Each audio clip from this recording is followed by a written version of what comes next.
On the evening of March 18, 2025, inside Louisiana State Penitentiary at Angola, Jesse Hoffman lay strapped to a gurney.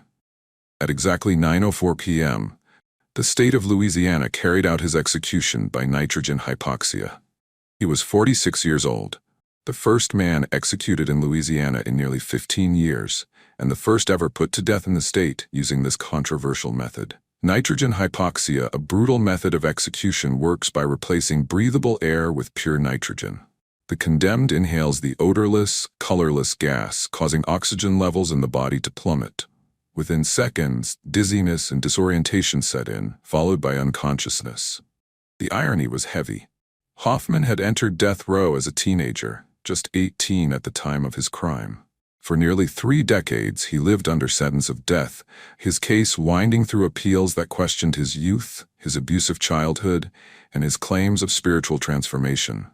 Yet none of those arguments erased the crime that had sealed his fate: the cold-blooded abduction, assault, and murder of 28-year-old Mary Elliot. As the nitrogen mask was lowered over his face, witnesses reported Hoffman's body convulsed for long minutes before stillness set in. His Buddhist faith had led him to oppose this method, arguing that suffocation violated his most sacred beliefs. But his protests were dismissed, and the execution moved forward, ushering in a new era of capital punishment in Louisiana. Hoffman's journey from abused child to condemned man had taken him across decades of legal battles, retrials, and petitions for mercy. His crime, however, was burned into the memory of an entire community. A young woman, kidnapped from a parking garage, forced to withdraw money, driven into the woods, and executed on her knees. It was a murder that left investigators shaken and a family forever shattered. But to understand how an 18-year-old from New Orleans became the face of Louisiana's first nitrogen execution, how one night of violence destroyed a promising life and condemned another to decades on death row, and why this case continues to echo in debates about justice, race, and the death penalty, we have to go back. Back to November 26, 1996. Back to a dimly lit parking garage in downtown New Orleans. Back to the night when Mary Elliot crossed paths with Jesse Hoffman and never came home. If you're drawn to stories of justice, betrayal, and the people who reach a point of no return, make sure to subscribe to No Way Out. This is where true crime meets truth. Real cases, real consequences. The darkest corners of human decision broken down into tiny pieces so you can see every detail and make your own conclusions better. September 1st, 1978. A Louisiana hospital. A baby boy enters the world, but his mother walks away. Jesse Dean Hoffman Jr. lies alone in the hospital nursery while his birth mother disappears from his life before it truly begins. His paternal grandmother, Rosalie Hoffman, receives the call. She drives to the hospital to collect the infant her son's girlfriend abandoned. Rosalie cradles the newborn, unaware she's holding a child who will one day become the center of Louisiana's most controversial execution in decades. The Hoffman family spans 5 children across a fractured household in New Orleans. Jesse's father, Jesse Sr., works sporadically while struggling with his own demons. The family moves frequently, from Louisiana to Florida and back, always searching for stability that never comes. In the early 1980s, during periods when he stays with his grandmother, 4-year-old Jesse experiences the only stability and genuine love of his childhood. Rosalie becomes his anchor, the only consistent presence in a life marked by abandonment. She teaches him to read, helps with homework, and shows him unconditional love. When Rosalie's diabetes requires daily insulin injections, only Jesse possesses the gentle touch necessary to administer them without causing his grandmother pain. But this safety always proves temporary. His mother's demands to reclaim him interrupt every period of stability, forcing Jesse back into chaos and abuse.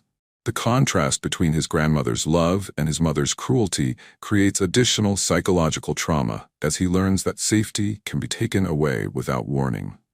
Among all her grandchildren, Jesse stands out for his kindness and patience.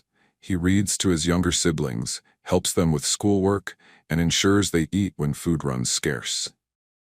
At 6 years old, he assumes responsibilities that should belong to adults.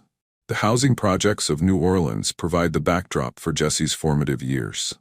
In the 1980s, these government-subsidized apartment complexes housed thousands of low-income families in overcrowded conditions where poverty and violence intersect daily. The concrete buildings, originally designed as temporary housing solutions, have become permanent communities where children grow up surrounded by systemic neglect. Gunshots echo through the nights as drug dealers protect territory and settle disputes with violence. The crack cocaine epidemic transforms neighborhood corners into battlegrounds where young men armed with pistols and assault rifles treat human life as expendable. Jesse learns to distinguish between different types of gunfire: handguns versus rifles, single shots versus automatic bursts, knowledge no child should possess. Police sirens become a constant soundtrack, wailing through the narrow streets as officers respond to shootings, domestic violence calls, and drug raids. The relationship between law enforcement and residents remains tense, with many viewing police as an occupying force rather than community protectors. Children learn to scatter when patrol cars approach, regardless of their involvement in any wrongdoing. The New Orleans Industrial Canal, a man-made waterway connecting Lake Pontchartrain to the Mississippi River, cuts through neighborhoods like a concrete scar. The murky water moves slowly between high walls, creating deadly currents that trap anyone who falls in. Local children, lacking supervised recreational facilities, often play near the dangerous waters despite repeated warnings from adults. Two of Jesse's cousins, boys roughly his age, drown in the industrial canal during what should have been ordinary childhood play. The family never receives complete details about how the tragedy occurred, whether the children fell accidentally, were pushed during roughhousing, or attempted to swim in waters they didn't understand. Their bodies are recovered hours later, bloated and lifeless, destroying any illusion of safety the family maintained. Determined to protect his siblings from similar tragedy, Jesse learns to swim through sheer determination and practice in whatever safe water he can find. He spends hours at public pools when they're open, practices in Lake Pontchartrain when family members take him there, and eventually becomes confident enough to teach others. By age 8, Jesse has witnessed more violence than most adults. He watches drug deals on street corners, sees neighbors arrested, and learns to distinguish between different types of gunfire. Yet those who know him describe a quiet, thoughtful child who prefers books to trouble. The family's financial struggles intensify during the periods when Jesse lives with his mother rather than his grandmother. When his mother reclaims him from Rosalie's care, he enters a world of chaos and deprivation. His mother works multiple jobs sporadically but struggles with severe mental illness and alcoholism that make stable parenting impossible. During these periods with his mother, money for food becomes scarce. She locks the refrigerator with a padlock, deliberately withholding food from the children. Jesse often goes hungry, saving whatever little food he can access for his younger siblings. He wears the same clothes for days, bathes sporadically, and learns to make himself invisible when adults rage around him. School becomes Jesse's refuge. Teachers notice his intelligence despite his circumstances. He excels in reading and shows natural athletic ability. On the football field, coaches see potential in the quiet boy who follows instructions without complaint and never misses practice, even when walking miles to reach the school. But home remains a place of unpredictability. Jesse's mother returns periodically, sometimes staying weeks, sometimes disappearing for months. Each return brings hope. Each departure reinforces his understanding that the adults in his life cannot be trusted to stay. The pattern of abandonment and return shapes Jesse's worldview. He learns to expect disappointment, to protect himself emotionally, and to find safety in silence. These coping mechanisms, developed by a child trying to survive, will follow him into adolescence and beyond. As 1986 approaches and Jesse turns 8, the worst of his childhood trauma still lies ahead. The foundation of neglect and abandonment has been laid, but the active abuse that will truly break something inside him has yet to begin. The gentle boy who cares for his grandmother and protects his siblings faces a darkness that will test every survival instinct he's developed. The violence escalates when Jesse reaches his 10th birthday. His mother's drinking worsens, transforming evening hours into periods of terror for the Hoffman children.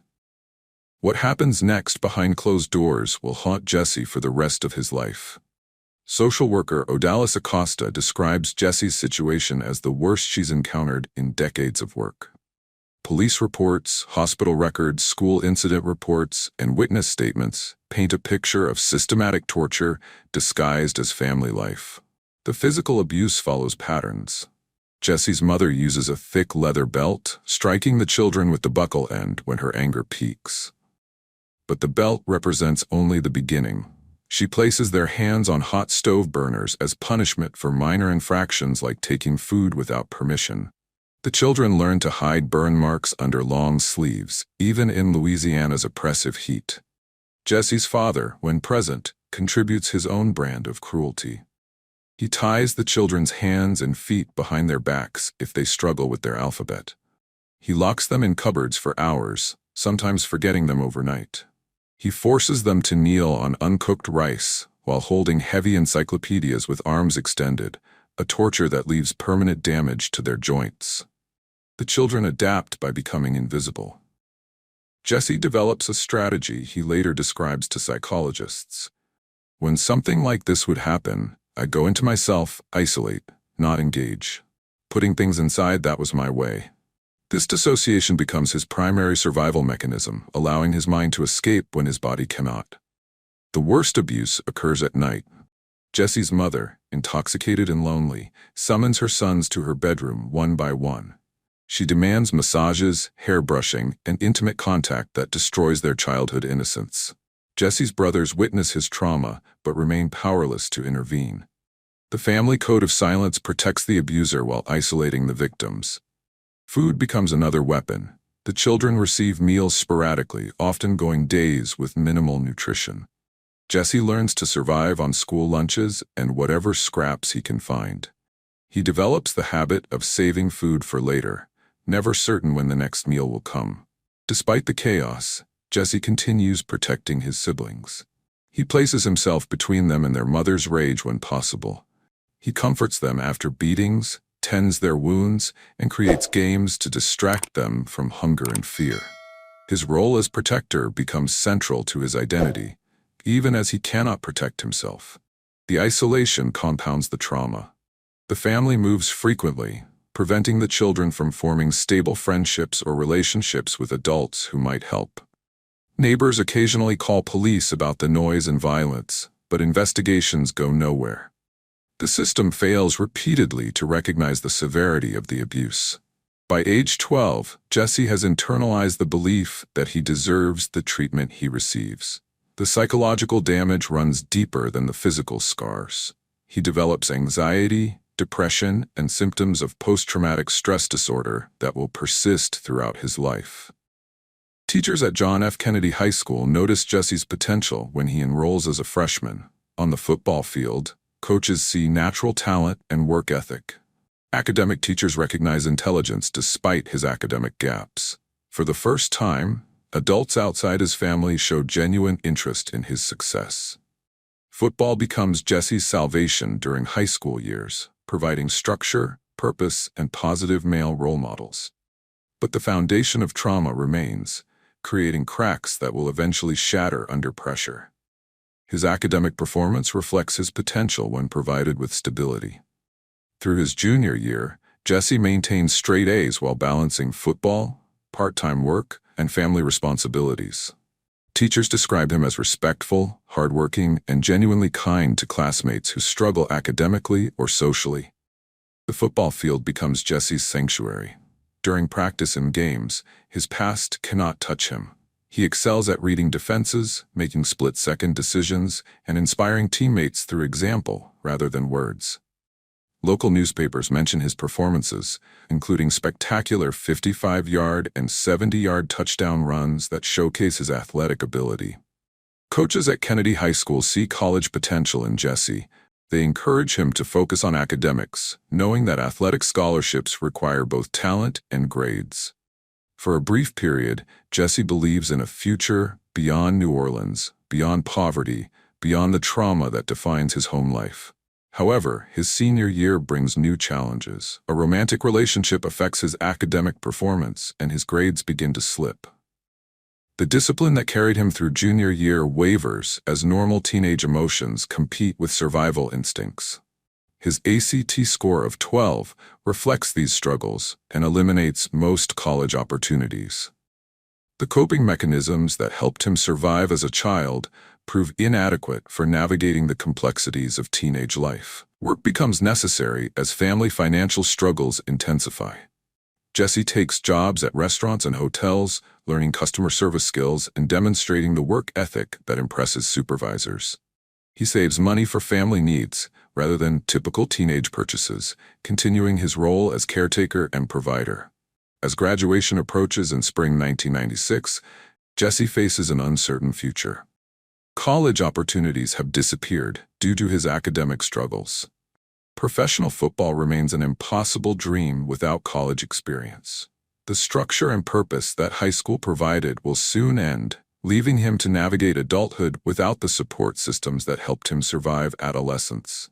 The summer after graduation proves crucial in Jesse's development. Without football practice, academic schedules, or clear goals, he struggles to maintain the discipline that kept him focused.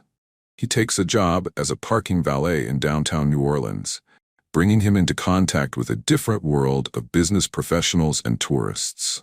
This position places Jesse at the Sheraton parking garage, where he encounters people whose lives seem completely removed from his experiences. November 1996 finds Jesse working as a valet at the Sheraton parking garage in downtown New Orleans. At 18, he's been on the job less than 3 weeks. The position represents his first exposure to the business district, where executives, lawyers, and advertising professionals park their cars and hurry to important meetings. Every day, Jesse watches people whose lives appear effortless. They drive expensive cars, wear tailored clothes, and speak confidently into cell phones about deals and deadlines. The contrast with his own reality creates a psychological distance he struggles to bridge. These people exist in a world he can observe but never enter. Recent trauma compounds his existing psychological damage. In August 1996, 3 months before the crime, Jesse and his girlfriend faced a terrifying robbery. As they walked to a bus stop, 3 armed men approached them. The robbers demanded money, then forced Jesse to remove his clothes completely. They ordered the couple to run, and Jesse fled home naked, humiliated, and traumatized. This attack reactivated every survival instinct learned during childhood. The helplessness, the public humiliation, and the terror of imminent death transported Jesse back to his darkest moments. He began carrying a gun, convinced that self-protection required armed readiness. The weapon provided a sense of control that his life otherwise lacked. Sleep became elusive as memories surfaced without warning. Jesse's already fragile mental state deteriorated further. The coping mechanisms that helped him survive childhood proved inadequate for processing this new trauma. He lacked access to counseling, therapy, or any professional support that might help him heal. Adding to his stress, his girlfriend had recently told him she was pregnant. At 18, barely supporting himself on a valet's wages, Jesse faced the prospect of becoming a father. The responsibility felt overwhelming for someone who had never experienced stable family life or financial security. November 26, 1996 began like any ordinary Tuesday. The day before Thanksgiving, downtown New Orleans bustled with activity as people prepared for the holiday. Businesses closed early, creating a festive atmosphere that felt foreign to Jesse's experience. He'd never known family holidays that involved celebration rather than chaos. What happens next defies explanation from anyone who knew Jesse Hoffman. The quiet, kind young man who cared for his grandmother and protected his siblings makes choices that contradict everything his friends, teachers, and community members believed about his character. The transformation occurs so rapidly and completely that many who knew him initially refused to believe the charges. The tragedy about to unfold will destroy Mary Elliot's life, devastate her family, and transform Jesse from a promising young man into Louisiana's most controversial death row prisoner. Understanding how this transformation occurred requires examining both the victim's story and the specific events of November 26, 1996. 28-year-old Mary Margaret Murphy Elliot represents everything that Jesse Hoffman has never known: stability, opportunity, and hope for the future. Her life trajectory stands in stark contrast to his, illustrating how different starting points can lead to vastly different destinations, until a moment of random violence brings their separate worlds into devastating collision. Mary Margaret Murphy Elliot embodies the American success story that seems so distant from Jesse Hoffman's world. Born and raised in Phoenix, Arizona, she grows up in a stable, loving family that provides the foundation for confidence and ambition that will carry her through college and into a promising career. Her family values education, hard work, and treating others with kindness. Mary excels academically and socially throughout her school years, developing the interpersonal skills that will make her successful in advertising. Friends describe her as naturally warm, funny, and genuinely interested in others' well-being. After completing her college education in Southern California, Mary moves to Los Angeles to begin her career in advertising. The competitive industry suits her personality and talents. She demonstrates creativity, professional competence, and the ability to build relationships with clients and colleagues. Her career trajectory suggests unlimited potential in a field she genuinely enjoys. Los Angeles provides Mary with independence and professional growth, but she feels drawn toward a different lifestyle. When she meets Andy Elliot, her life takes a new direction that prioritizes relationship and family over career advancement. Their connection develops into a deep, committed partnership that changes both their futures. Andy Elliot represents everything Mary seeks in a life partner. He shares her values, supports her ambitions, and offers the stability that will allow them to build a life together. Their relationship moves quickly from friendship to romance to serious commitment as they discover their compatibility and shared vision for the future. The couple's decision to leave Los Angeles reflects their mutual desire for a quieter, more affordable lifestyle. New Orleans appeals to them for its unique culture, reasonable cost of living, and proximity to nature. They settle in Covington, Louisiana, north of the city, where they can enjoy small-town benefits while maintaining access to urban opportunities. Their 1995 wedding represents the culmination of careful planning and genuine love. At 27, Mary feels ready for marriage, home ownership, and the possibility of starting a family. Her career remains important, but she envisions balancing professional success with personal fulfillment in ways that seemed impossible in Los Angeles. Mary secures a position as an advertising executive with a New Orleans firm, utilizing her experience and education to serve local clients. Her work requires creativity, deadline management, and client relationship skills she's developed over several years in the industry. Colleagues describe her as professional, reliable, and collaborative. The Elliot marriage thrives during its early months. Mary and Andy purchase property in the country where they plan to build their dream home. They spend weekends exploring Louisiana, enjoying the outdoor activities that drew them to the region. Their relationship provides the emotional security that allows both partners to pursue individual interests while maintaining their commitment to each other. Mary's daily routine reflects the organized lifestyle of a successful professional. She commutes from Covington to downtown New Orleans, parks at the Sheraton garage where monthly rates suit her budget, and walks to her office building. The routine provides structure and predictability that she values. Her work requires regular client meetings, creative sessions, and project management responsibilities that she handles competently. Mary's reputation grows within the New Orleans advertising community as someone who delivers quality work on schedule and maintains positive relationships with demanding clients. Friends and family describe Mary as someone who brings joy to every interaction. The future appears unlimited for Mary Elliot as November 1996 approaches. Her career progresses steadily, her marriage remains strong, and her financial situation allows for the security and opportunities she's always sought. She and Andy discuss starting a family, purchasing their dream property, and building the life they've planned together. November 26, 1996, begins as a typical Tuesday for Mary.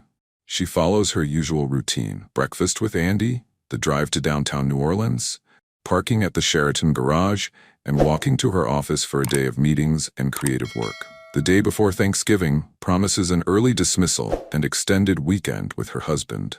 As Mary prepares to leave work that evening, she has no reason to feel apprehensive about retrieving her car from the Sheraton garage. The routine she's followed for months without incident seems as safe as any other aspect of her daily life.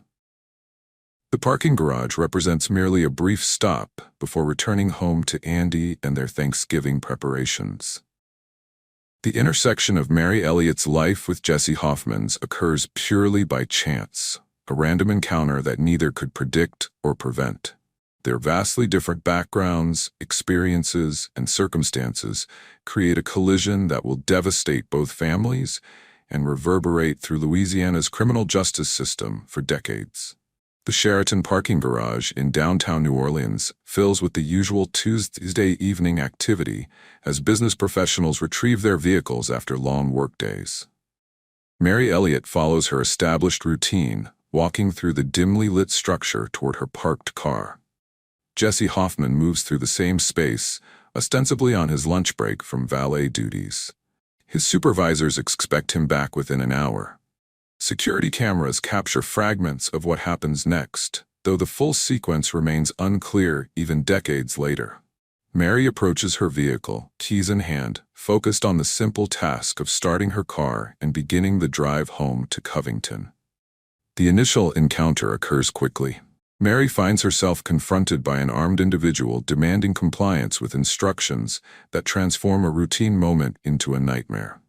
The terror visible on her face during subsequent ATM surveillance footage demonstrates her immediate understanding that her life has changed forever. Jesse forces Mary to drive her own vehicle from the parking garage to a Regions Bank ATM in New Orleans East. The 20-minute journey provides opportunities for intervention that never materialize. No police officers notice the suspicious circumstances. No witnesses recognize signs of distress that might prompt emergency calls. Mary's facial expression reveals absolute terror as she withdraws $200 while Jesse stands beside her wearing his identifiable valet jacket. The timestamp shows 7:03 p.m., providing prosecutors with precise documentation of the kidnapping and robbery. From the ATM, Jesse directs Mary to drive toward St. Tammany Parish, moving away from populated areas toward remote locations near the Middle Pearl River. The journey takes approximately 30 minutes, during which Mary endures the psychological torture of understanding that her situation continues deteriorating. As Mary Elliot was forced to withdraw money under the barrel of a gun, the night shifted from a robbery to something far darker. What happened next would leave a family shattered and a community haunted. Before we continue with the chilling details, make sure you're subscribed to No Way Out. And turn on the notification bell so you never miss these real stories of crime and consequence. The isolated location Jesse selects provides the privacy necessary for the violence that follows. What occurs at the remote location violates Mary Elliot's most fundamental rights and dignity. The details, preserved in court records and expert testimony, demonstrate cruelty that contradicts everything those who knew Jesse believed about his character. The gentle young man described by teachers and community members commits acts of violence that destroy Mary's life and traumatize everyone connected to the case. According to evidence, Jesse sexually assaults Mary at this remote location. The sequence concludes with Mary's execution-style murder, delivered while she kneels helplessly at Jesse's direction. The single gunshot ends her life and eliminates the only witness capable of providing complete testimony about the events leading to her death. Her hopes for family, career, and future disappear in an instant of violence. After killing Mary, Jesse attempts to conceal evidence by disposing of her belongings and the murder weapon. He returns to his valet position at the Sheraton garage, attempting to resume normal activities as if nothing has occurred.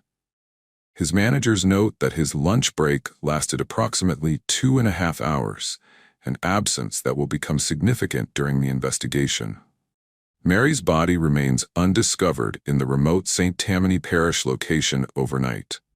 The delay in finding her corpse provides Jesse with additional time to establish an alibi and dispose of evidence. However, the isolation that enabled the crime also preserves the scene for forensic examination once authorities locate her remains.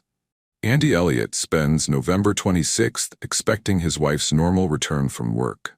As hours pass without contact, his concern escalates to alarm, then to panic. Mary's reliability and consistent communication patterns make her absence completely out of character. By midnight, Andy knows something terrible has occurred. On November 28, 1996. Dawn breaks over the remote St. Tammany Parish wetlands near the Middle Pearl River. A duck hunter navigating through early morning mist spots something that doesn't belong in the natural landscape. What he discovers transforms a missing person case into a homicide investigation that will consume Louisiana law enforcement for months. Mary Elliot's nude body lies near a makeshift dock, positioned in a way that suggests deliberate placement rather than accidental death. The hunter immediately contacts authorities, setting in motion a complex investigation that must piece together the final hours of a promising young woman's life. St. Tammany Parish Sheriff's detectives arrive within an hour of the initial call. The crime scene reveals evidence of extreme violence, though the remote location has preserved crucial forensic material. Investigators photograph everything before disturbing the scene, understanding that this case will likely require extensive court testimony. The coroner's examination confirms what detectives suspected. Mary died from a gunshot wound to the head, delivered execution style while she knelt near the water. The positioning and powder burns indicate close-range fire, suggesting the killer stood directly behind her when he pulled the trigger. Additional physical evidence confirms sexual assault prior to murder. Andy Elliot receives the devastating news from authorities who arrive at his Covington home that morning. The confirmation that his wife of less than 2 years has been murdered destroys the life they've built together and plan to expand. His cooperation with investigators begins immediately, though his shock makes coherent conversation difficult. The investigation expands rapidly as detectives recognize the complexity of the case. Mary's car remains missing, providing hope that recovering the vehicle might yield crucial evidence. An immediate BOLO alert goes out to law enforcement agencies throughout Louisiana and neighboring states. Meanwhile, that same evening of November 27th, a couple in New Orleans East makes a discovery that proves crucial to the investigation. Walking through a vacant lot, they find scattered clothing and personal items that appear recently discarded. Among the items are 3 ATM receipts that they turn over to police. Detective work intensifies when investigators trace the ATM receipts to a Regions Bank location in eastern New Orleans. The timestamps show the receipts were generated during the evening of November 26th, providing a potential timeline for Mary's final hours. Security personnel confirm that surveillance cameras monitor the ATM area. The ATM surveillance footage reveals the breakthrough investigators need. Clear video shows Mary Elliot withdrawing money while standing next to a black male wearing a jacket with "Valet" written across the back. Mary's facial expression demonstrates obvious distress, while her companion appears calm and in control of the situation. The valet jacket becomes the key clue that focuses the investigation. Detectives quickly identify businesses in downtown New Orleans that employ uniformed valets, with the Sheraton Hotel parking garage emerging as a primary location. The garage's proximity to Mary's regular parking spot eliminates coincidence as an explanation. Sheraton parking garage managers cooperate fully with investigators, providing employee schedules and uniform information. They confirm that their valets wear jackets identical to the one visible in surveillance footage. More importantly, they identify which employees worked during the relevant time period on November 26th. Employee interviews begin immediately. Managers note that one valet, Jesse Hoffman, took an unusually long lunch break on November 26th, absent from his post for approximately 2.5 hours. His explanation for the extended absence involves personal errands that supervisors found acceptable at the time. Background checks on parking garage employees reveal Jesse's clean criminal record, which initially makes him seem an unlikely suspect. However, his work schedule, access to potential victims, and suspicious absence during the critical time period warrant further investigation. Detectives locate Jesse at his residence in the Fisher housing development in Algiers on November 28th. His initial reaction to police presence suggests nervousness rather than surprise, behavior that experienced investigators recognize as potentially significant. His agreement to accompany officers for questioning appears cooperative, but may indicate awareness that refusal would increase suspicion. The interrogation begins at New Orleans Police Department headquarters, with standard procedures designed to elicit truthful information while protecting suspect rights. Jesse's initial statements deny any knowledge of Mary Elliot or involvement in criminal activity. His calm demeanor contrasts with the nervousness he displayed when first approached by officers. However, inconsistencies emerge as questioning continues. Jesse's explanations for his whereabouts during the critical hours fail to match security camera timestamps and witness observations. His description of routine activities conflicts with established facts about his work schedule and documented absence from his post. As interrogation pressure increases, Jesse's story changes multiple times. He initially claims complete ignorance about the case, then admits to recognizing Mary from the parking garage, then suggests possible incidental contact during his work duties. Each revision raises additional questions that investigators pursue systematically. The psychological pressure of sustained questioning affects Jesse's ability to maintain false narratives. His childhood trauma history, though unknown to interrogators, makes him particularly vulnerable to authority figures and stressful situations. The combination of guilt, fear, and ingrained submission to adults creates conditions that lead to his eventual confession. After several hours of questioning, Jesse's resistance collapses entirely. The fabricated explanations give way to partial admissions, which evolve into complete acknowledgement of his role in Mary Elliot's kidnapping, sexual assault, and murder. The confession provides details that only the perpetrator could know, confirming investigators' suspicions about his guilt. News of the arrest spreads quickly through communities connected to both the victim and perpetrator. Andy Elliott receives notification that police have arrested a suspect in his wife's murder, providing some relief that justice proceedings can begin. However, the arrest cannot restore his wife or repair the devastation her death has caused. The arrest shocks everyone who knew Jesse Hoffman. Teachers, coaches, community members, and family friends struggle to reconcile the gentle young man they knew with the violent criminal described in news reports. Many initially refuse to believe the charges, convinced that police have arrested the wrong person. John Purcell Bryson, the former police administrator who knew Jesse through community programs, exemplifies the disbelief felt by those familiar with his character. "I can't wrap my brain around this being Jesse. I still can't believe it. It doesn't feel like reality. That's not the Jesse I knew," he states years later. Legal proceedings begin immediately with Jesse's formal charging and arraignment. The severity of the charges, first-degree murder with aggravating circumstances, makes him eligible for the death penalty under Louisiana law. His court-appointed attorneys face the challenge of defending a client whose confession provides prosecutors with overwhelming evidence of guilt. Media coverage transforms the case into a public spectacle that dominates Louisiana news cycles. The contrast between the victim's successful life and the defendant's troubled background creates a narrative that resonates with public fears about urban crime and social breakdown. Editorial coverage generally supports swift prosecution and maximum penalties. The St. Tammany Parish District Attorney's Office announces its intention to seek the death penalty, citing the heinous nature of the crime and the defendant's lack of remorse. Prosecutors begin preparing for a capital murder trial that will require extensive evidence presentation and witness testimony. Jesse's family struggles with the reality of his arrest and the charges against him. His grandmother, Rosa Lee Hoffman, who provided him with the only stable relationship of his childhood, cannot reconcile the loving boy she raised with the violent criminal described in court documents. Her emotional testimony will later become a crucial element of his defense.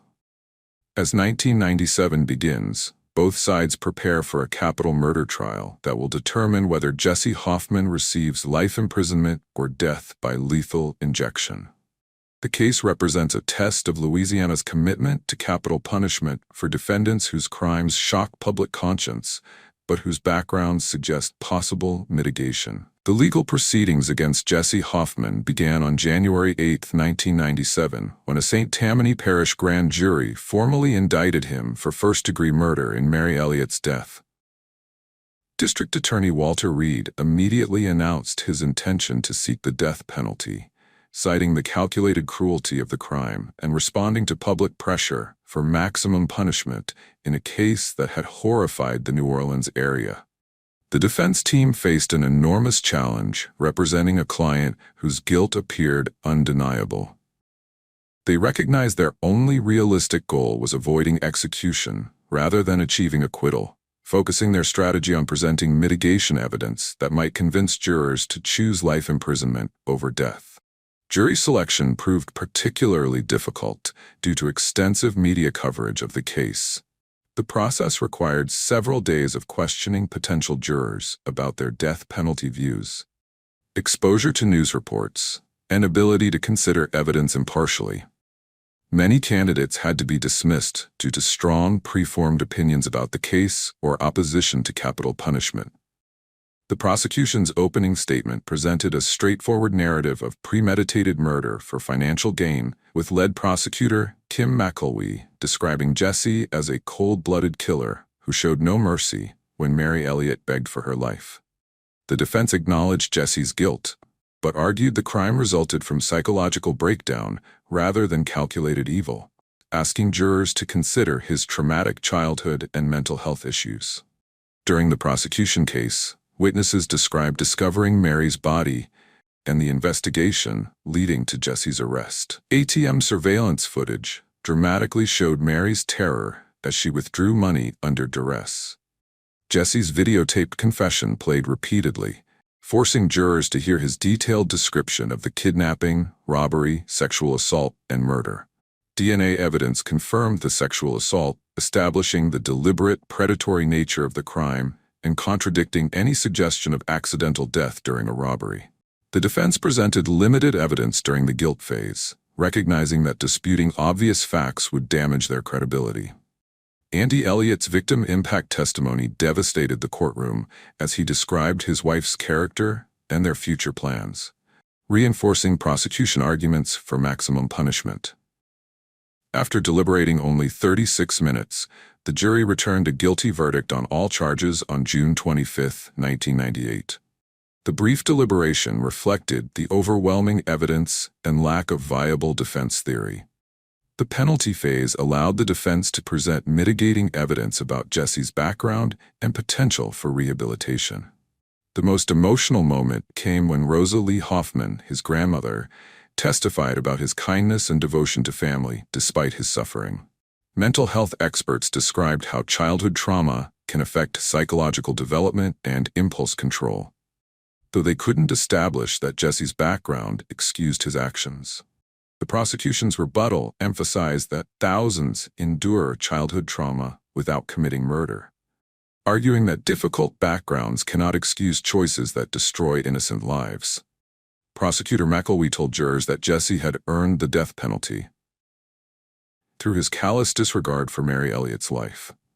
On June 27, 1998, the same jury unanimously recommended death, concluding that aggravating factors outweighed any mitigating circumstances.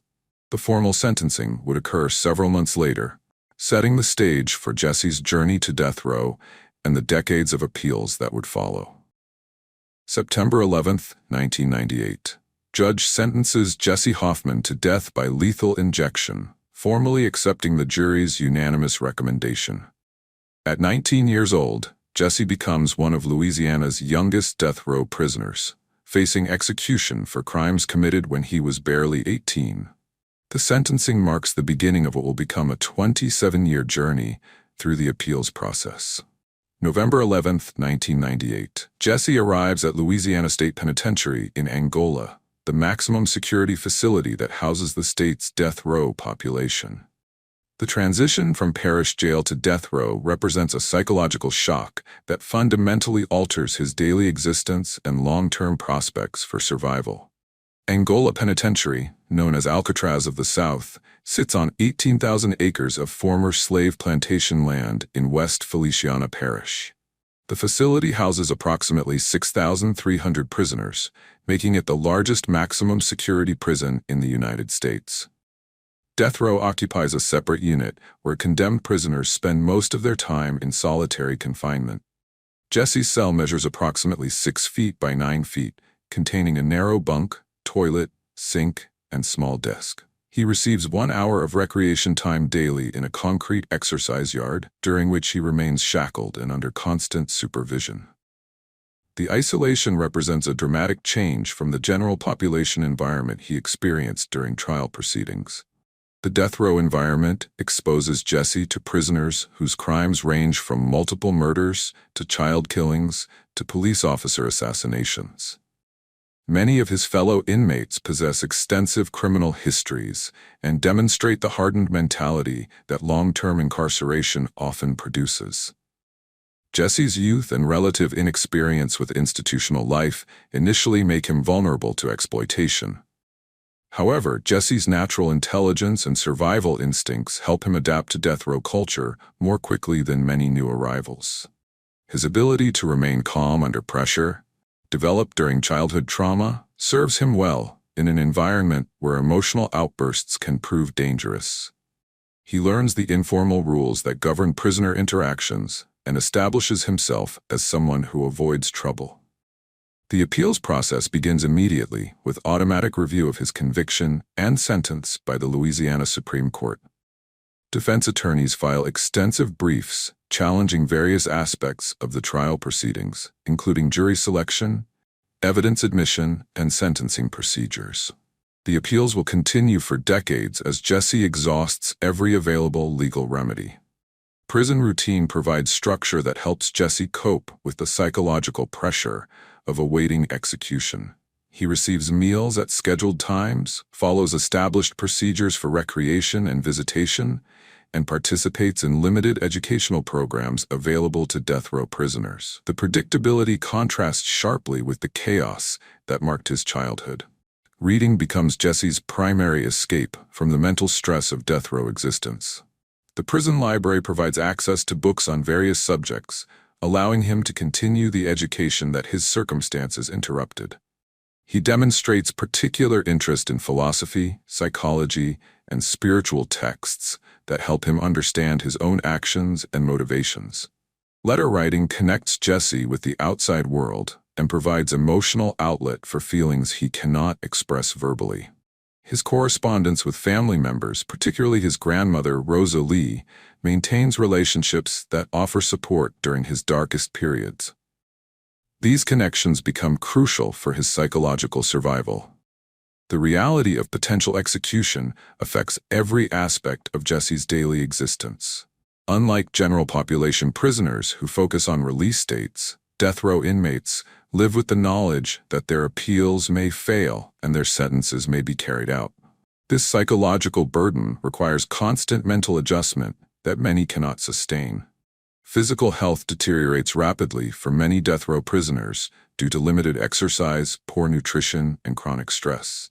Jesse maintains better physical condition than most through disciplined use of his recreation time and careful attention to his diet within institutional constraints.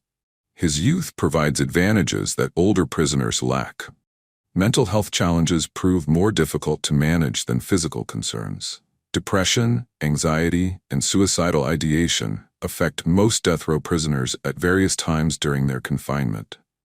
Jesse experiences these symptoms, but develops coping strategies that help him maintain psychological stability better than many inmates.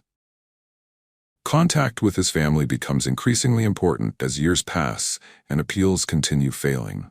His son, born around the time of his arrest, grows up knowing his father only through prison visits and phone calls. Jesse's determination to maintain this relationship despite his circumstances demonstrates emotional growth that surprises prison personnel. The first major appeal hearing occurs in April 2000, when the Louisiana Supreme Court reviews his conviction and sentence. Defense attorneys argue that trial errors warrant reversal, or at least resentencing. However, the court finds no prejudicial errors and affirms both the conviction and death sentence.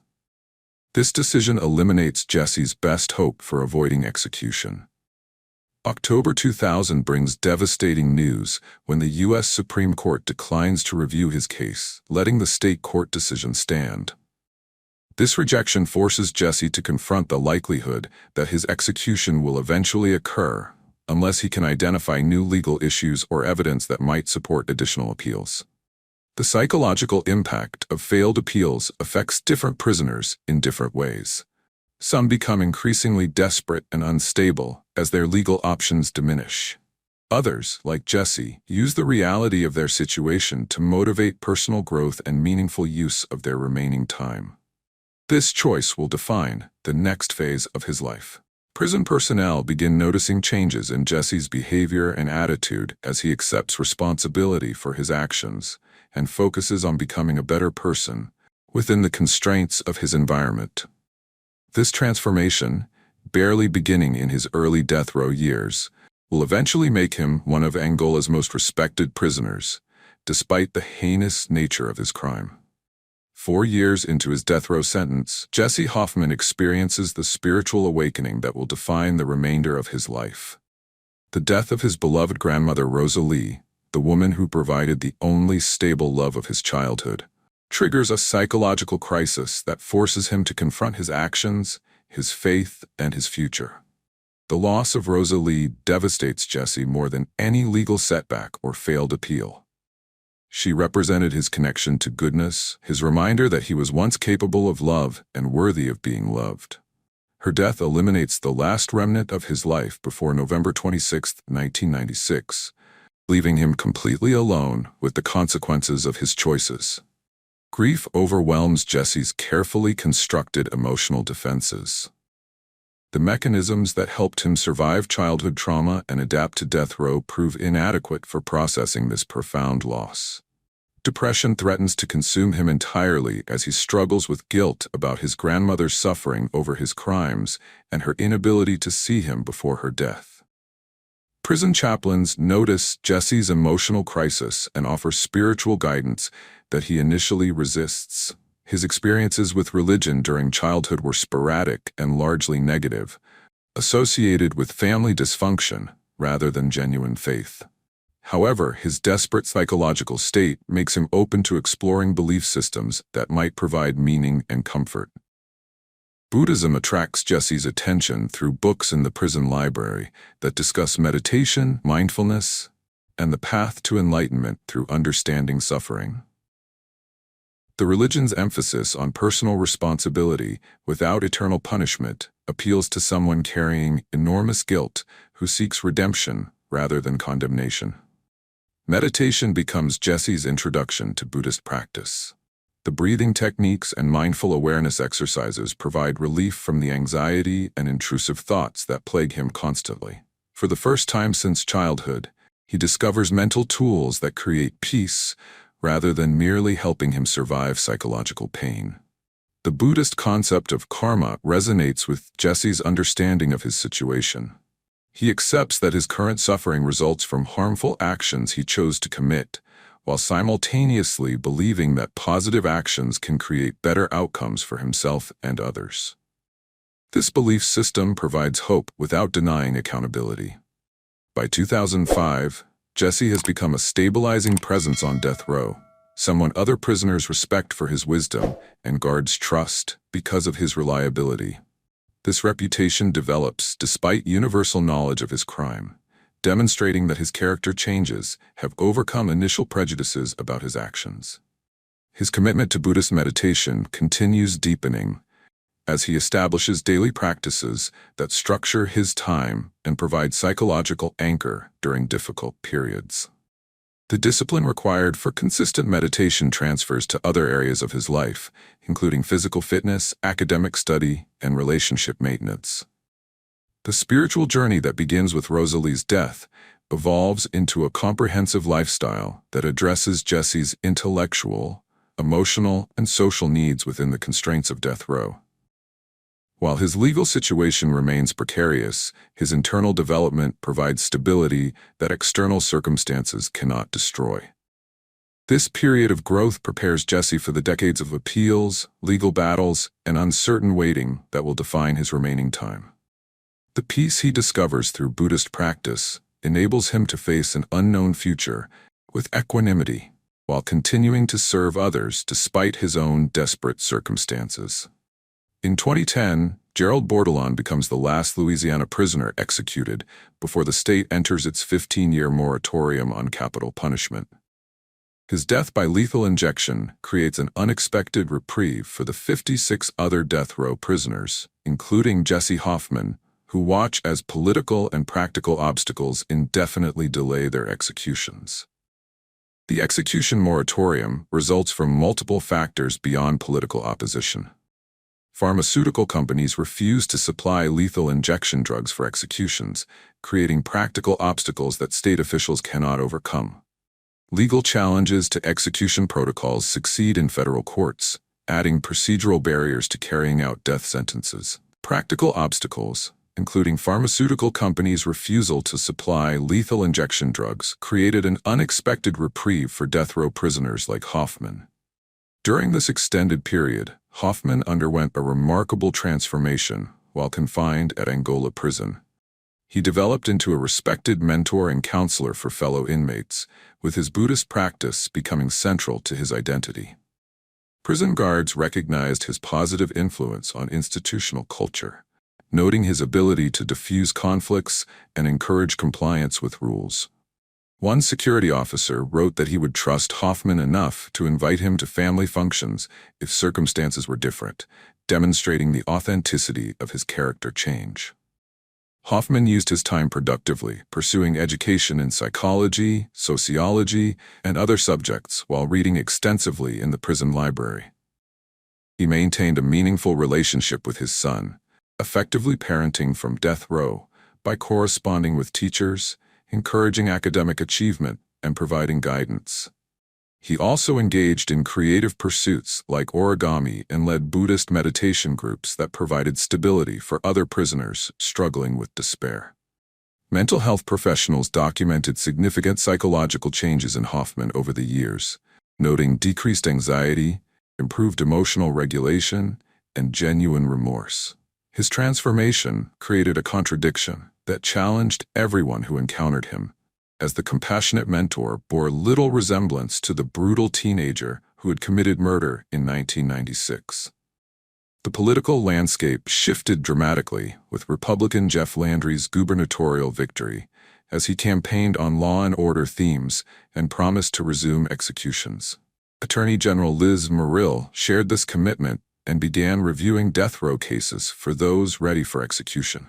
To overcome the drug supply shortage, Louisiana followed Alabama's lead and authorized nitrogen hypoxia as an execution method in March 2024. By February 2025, Louisiana was prepared to end its moratorium.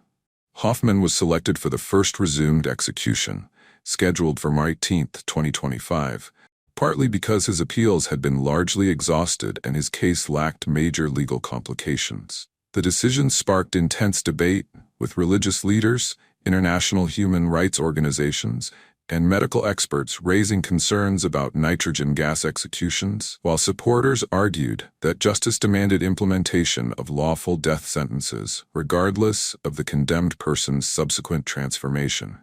On March 8, 2025, Jesse Hoffman's legal team files an emergency lawsuit in federal court, challenging Louisiana's nitrogen hypoxia execution protocol as cruel and unusual punishment under the Eighth Amendment. The petition also claims that forcing Jesse to breathe nitrogen gas violates his First Amendment right to practice Buddhism freely. The defense presented compelling medical testimony from Dr. James Williams, who argued that execution by firing squad would be more humane than nitrogen hypoxia, directly contradicting state claims about the painless nature of nitrogen gas execution. Additional psychiatric testimony highlighted Hoffman's post-traumatic stress disorder and claustrophobia from childhood abuse, suggesting that having a mask forced over his face could trigger severe panic attacks that would compound his suffering. Initially, the legal challenge showed promise when U.S. District Judge Shelley Dick granted a temporary restraining order on March 11th, halting the execution, after finding that Hoffman's team had demonstrated nitrogen hypoxia superadds pain and terror as compared to firing squad. However, this victory proved short-lived when Attorney General Liz Murill immediately appealed to the Fifth Circuit Court of Appeals. The appellate court delivered a crushing blow on March 14th when Judge James C. Ho authored a strongly worded opinion overturning the district court ruling. The Fifth Circuit criticized the lower court for turning the Constitution on its head and argued that while the Eighth Amendment prohibits cruel and unusual punishment, it does not require states to use the least painful possible execution method. The court reasoned that psychological terror accompanies any execution, and that nitrogen hypoxia did not constitute the kind of physical torture that violates constitutional standards. As the execution date of March 18th approached, the Louisiana Supreme Court rejected Hoffman's state court appeals, finding no procedural errors and deferring to federal courts on constitutional issues.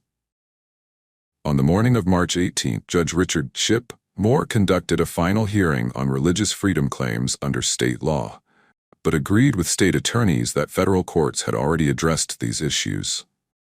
Outside Louisiana State Penitentiary, approximately 50 protesters gathered for a vigil, including Hoffman's son, who spoke movingly about the father he had known only through prison visits and phone calls. The demonstration featured an interfaith coalition, including Sister Helen Pragine, the renowned death penalty opponent, who argued that executing someone who had demonstrated genuine rehabilitation served no legitimate purpose beyond state-sanctioned vengeance. The approaching execution created complex emotions for both families involved.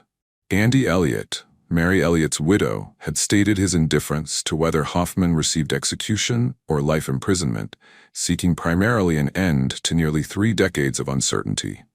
Remarkably, Kate Murphy, Mary Elliot's sister-in-law, actively opposed the execution, declaring that executing Jesse Hoffman is not justice in my name, it is the opposite, demonstrating how even victim family members sometimes reject capital punishment. March 18, 2025, 5:30 a.m. The U.S. Supreme Court denies Jesse Hoffman's final appeal by a narrow 5-4 vote, clearing the way for Louisiana to proceed with its first execution in 15 years. Justice Neil Gorsuch writes a dissenting opinion joined by Justices Sotomayor, Kagan, and Jackson, arguing that lower courts failed to properly consider religious freedom claims. The Supreme Court's decision eliminates Jesse's last hope for legal intervention, confirming that his execution will proceed as scheduled at 6 p.m.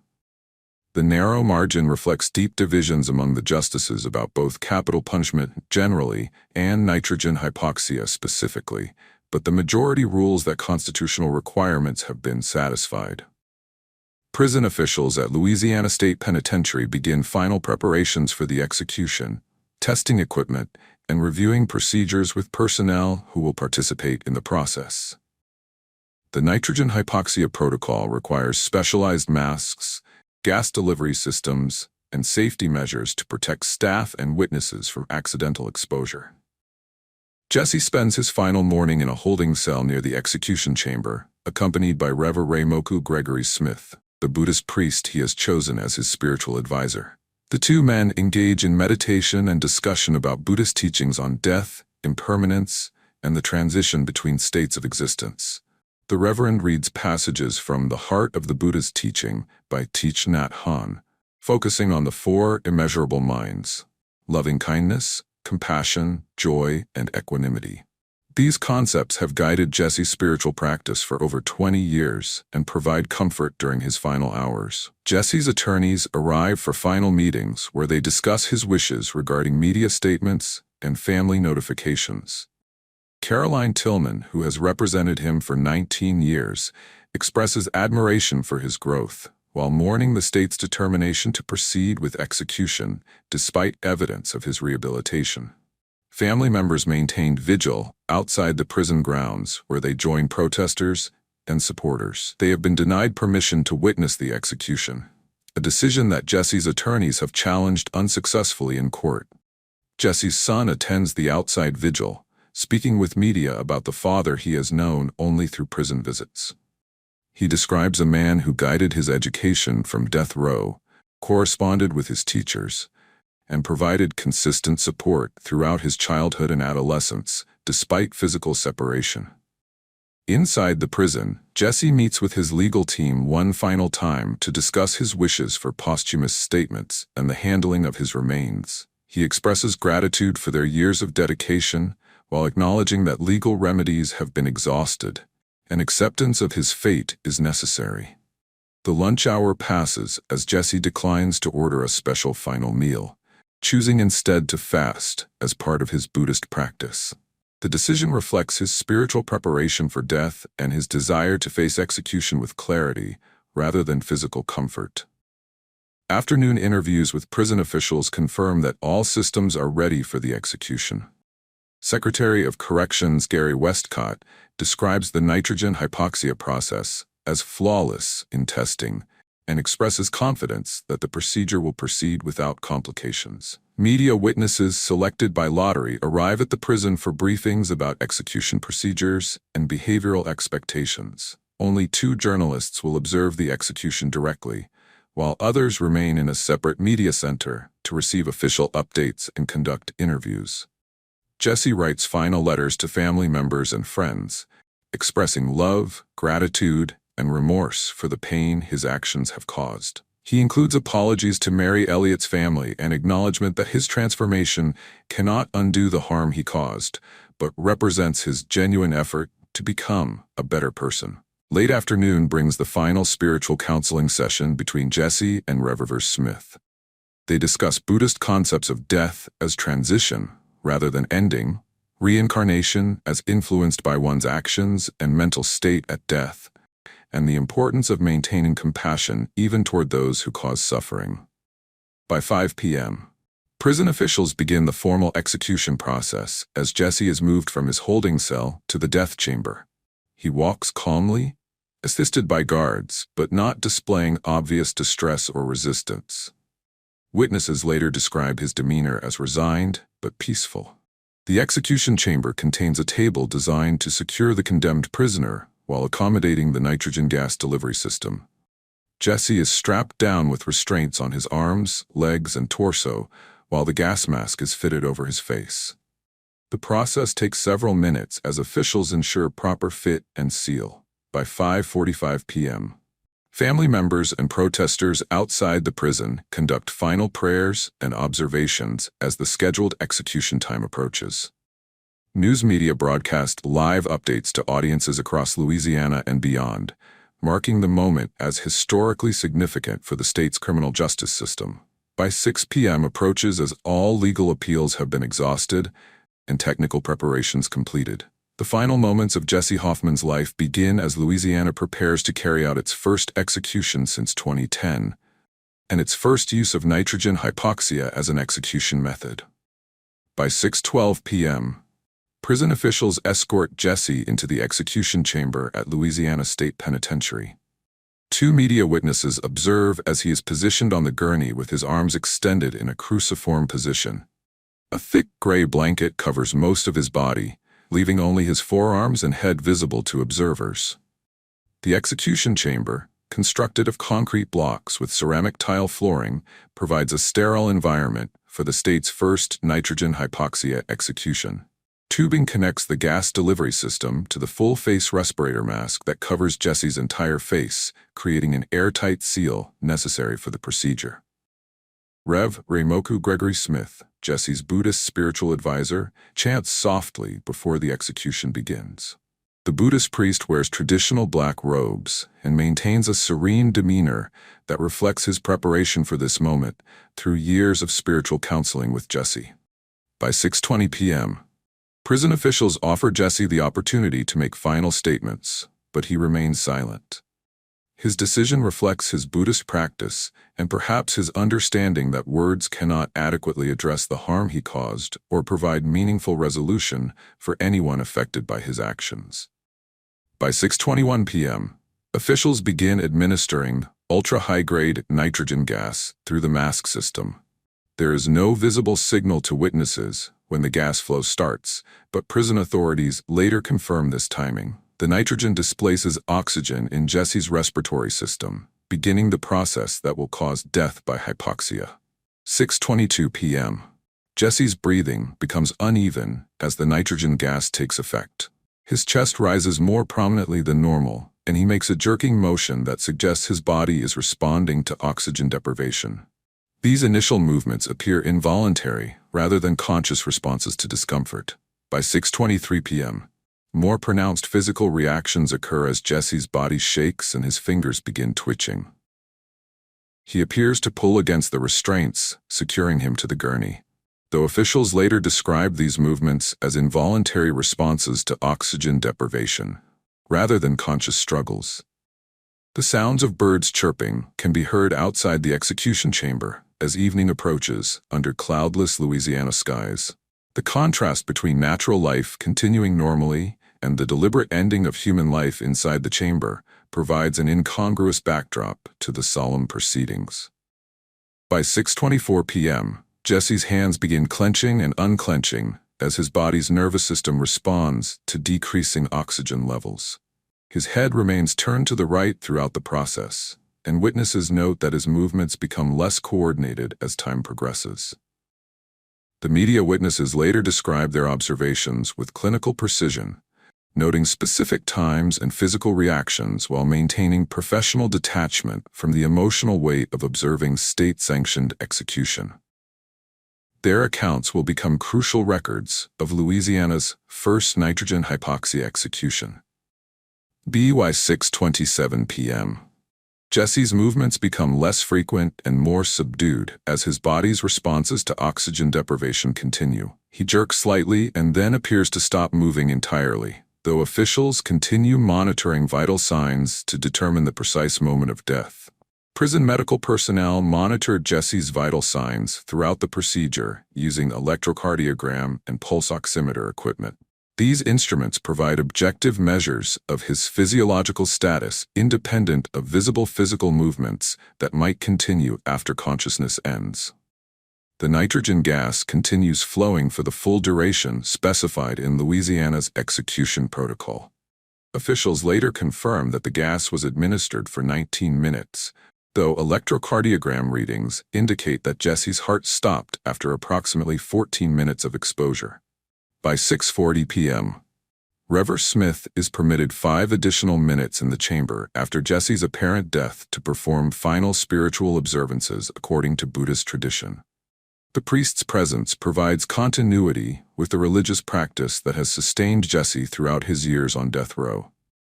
By 6:45 p.m., the coroner begins official examination to confirm death and establish the precise time for legal purposes. This process requires verification that all vital signs have ceased and that resuscitation is impossible before the execution can be declared officially complete.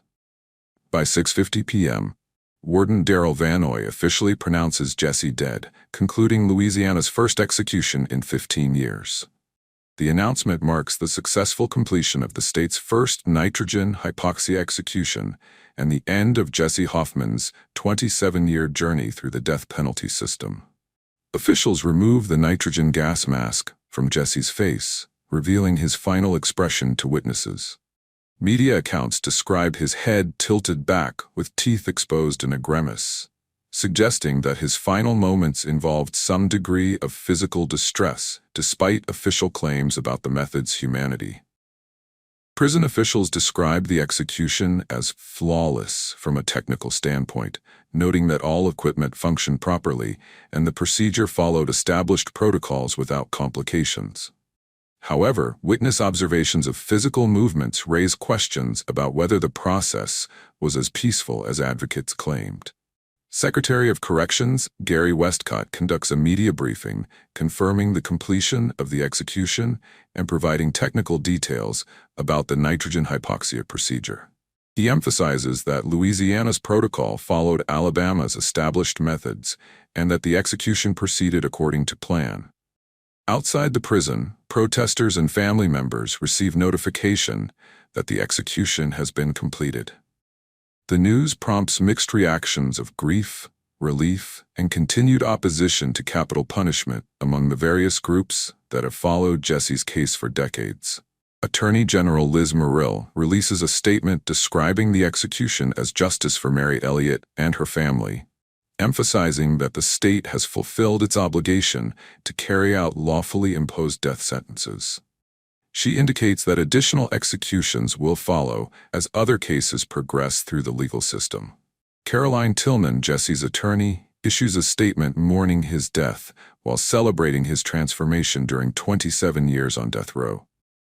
She describes him as a man who was deeply loved, who brought light to those around him, and who spent nearly 3 decades proving that people can change. The execution of Jesse Hoffman concludes a case that began with a brutal crime in 1996 and encompasses themes of trauma, justice, redemption, and state power that extend far beyond individual circumstances. His death marks both an ending and a beginning as Louisiana resumes active use of capital punishment after its extended moratorium. 6 months after Jesse Hoffman's execution, Louisiana has carried out 2 additional nitrogen hypoxia executions, establishing the method as routine practice rather than experimental procedure. The state's death row population decreases from 56 to 53 as legal proceedings accelerate under Governor Landry's administration. The execution of Jesse Hoffman Jr. closed a chapter that had been open for nearly 3 decades. For Mary Elliot's loved ones, justice came wrapped in painful reminders of what was lost. For others, it raised urgent questions about punishment, humanity, and the future of the death penalty. What do you think? Does justice truly come from the finality of execution, or does it leave deeper questions unanswered? Let us know in the comments below. And if you found this story compelling, make sure you subscribe to No Way Out for more real cases, real consequences.